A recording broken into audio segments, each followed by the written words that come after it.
मित्रांनो, मला आवडलेली कथा ह्या मालिकेत आज आपण ऐकणार आहोत. उपनिषदातील कथा. कथेचं नाव आहे रईक्व आणि जानश्रुती. फार फार वर्षापूर्वी आपल्या महान भारतभूमीत ज्ञानश्रुती नावाचा एक राजा राहत होता. तो न्यायप्रिय, विद्वान आणि धर्मपरायण असा आदर्श राजा होता. तसंच तो अतिशय परोपकारी आणि दानशूर म्हणून प्रसिद्ध होता. राज्यात त्याने अनेक विश्रामगृहे आणि अन्नछत्रे बांधली होती.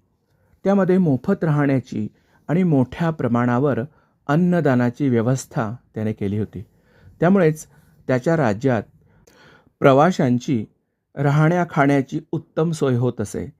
राज्यातील आणि राज्याबाहेरून येणारे सर्व प्रवासी त्याच्या या उदारपणाची स्तुती करत असत.